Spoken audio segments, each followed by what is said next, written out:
শীতে অতিথি পাখির আগমন আর বর্ষায় দেশীয় মাছের প্রজননে মুখর হয়ে ওঠে দেশের সর্ববৃহৎ মিঠাপানির জলাভূমি হাকালুকি হাওর। তবে পাখি শিকার, প্রজনন মৌসুমে মাছ নিধন, পাখির আবাসস্থল সংকট ও পর্যাপ্ত নজরদারির অভাবে হুমকির মুখে এই জলাভূমির জীববৈচিত্র্য। আলী উবায়েদ ইমনের রিপোর্ট, জানাচ্ছেন শাসিত সরকার। মৌলভীবাজারের বড়লেখা জুড়ি ফেঞ্চুগঞ্জ ও গোপালগঞ্জ ইসি এলাকা জুড়ে 18,382 হেক্টরে অবস্থিত এশিয়ার বৃহৎ মিঠাপানির জলাভূমি হাকালুকি হাওর।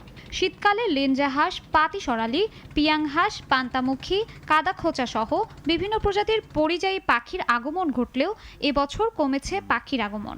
নেই পাখির কোনো অভয় আশ্রম। স্থানীয়দের অভিযোগ, এ সময় জাল, ফাঁদ ও বিষ-টোপ ব্যবহার করে পাখি শিকার করা হয়।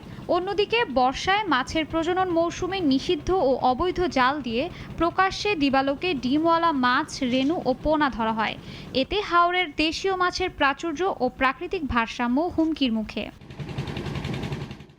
স্থানীয়রা জানান, 2021 সালে ইজারাদারদের লোকজন বিলের বাঁধ নির্মাণের নামে পরিবেশ অধিদপ্তর ও প্রাকৃতিক জলজ বনের হাকালুকির মালাম বিলে প্রায় 20,000 জলজ বৃক্ষ, হিজল, করচ ও বরুণ সহ বিভিন্ন গাছ কাটে। পাখির নিরাপদ আশ্রয় ও প্রজননের জন্য গুরুত্বপূর্ণ এসব জলজ উদ্ভিদ কেটে ফেলায় পাখির বিচরণ কমেছে বলে জানান তারা। হাকালুকি হাওরে অতিথি ও দেশীয় পাখির নিরাপদ আবাস নিশ্চিত করতে গুরুত্বপূর্ণ বিল ও পাখির বিচরণ ক্ষেত্রগুলোকে অভয়াশ্রমের আওতায় আনার দাবি জানিয়েছেন তারা। প্রচুর দেশীয় পাখি ছিল, পাশাপাশি পরিযায়ী পাখিরা আসতো। এই পাখিদের জন্য কোনো অভয়াশ্রম না থাকায় পাখিরা নিরাপদে সেখানে বাস করতে পারতেছে না। স্থানীয়দের দাবি, বড়লেখা উপজেলার সদর থেকে প্রায় 12 কিলোমিটার দূরে বিস্তৃত হাকালুকি হাওরের গুরুত্বপূর্ণ এলাকায় একটি পুলিশ ক্যাম্প স্থাপন করা হলে পাখি ও মাছ শিকার বন্ধের পাশাপাশি দূরদূরান্ত থেকে আসা পর্যটকদের নিরাপত্তাও নিশ্চিত করা সম্ভব হবে। হাকালুকি হাওরে জীববৈচিত্র্য রক্ষার জন্য অনেক ধরনের জলজ উদ্ভিদ আছে, যেগুলা বর্তমানে বিচরণ আছে হাকালুকি হাওরে, কিন্তু দিনকে দিন আমরা এগুলোর সংখ্যা কমতে দেখতে পাচ্ছি। আসলে আমরা হাওর বাঁচাতে হবে, মাছ বাঁচাতে হবে, আমাদের পাখি বাঁচাতে হবে, পরিবেশ বাঁচাতে হবে। বাঁচাতে হলে আমাদের হাওর রক্ষায় আমাদেরকে এগিয়ে যেতে হবে। এদিকে জনবল সংকটের কারণে নিয়মিত হাওর পরিদর্শন ও নজরদারি করা কঠিন হয়ে পড়েছে বলে জানান পরিবেশ অধিদপ্তরের এই কর্মকর্তা। বর্তমানে নবপল্লব হলো একটা এনজিও আছে, তারা এই কাজগুলো করতেছে বর্তমানে, আর আমাদের জনবল নাই। আমি একাই আছি মৌলভীবাজারে। এই হিসেবে হাকালুকি হাওরে আসলে পরিদর্শন করার সময় হয় না, বিভিন্ন দাপ্তরিক কাজে আমি ব্যস্ত থাকা লাগে।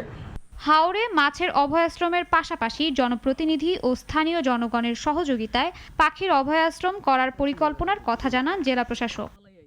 পাখির যে অভয়াশ্রম স্থানীয় জনগণের সহযোগিতায়, স্থানীয় এনজিও থেকে শুরু করে স্থানীয় জনপ্রতিনিধি যারা রয়েছেন, সকলের সহযোগিতায় আমরা একটা অভয়াশ্রম যদি করি, তাহলে আমার কাছে মনে হয় নানান প্রজাতির যে পাখি এখন বিলুপ্তির পথে রয়েছে সেটা রক্ষা পাবে। প্রজনন মৌসুমে মাছ শিকার বন্ধ, শীতকালে পাখি শিকার রোধ সহ হাওরে পুলিশ ক্যাম্প স্থাপন ও সংশ্লিষ্ট দপ্তরগুলোর সমন্বিত কঠোর নজরদারি নিশ্চিত করে হাওরের হারানো জীববৈচিত্র্য ও প্রাকৃতিক সৌন্দর্য ফিরিয়ে আনা হবে বলে আশাবাদী স্থানীয়রা। শাশ্বতী সরকার, নাগরিক।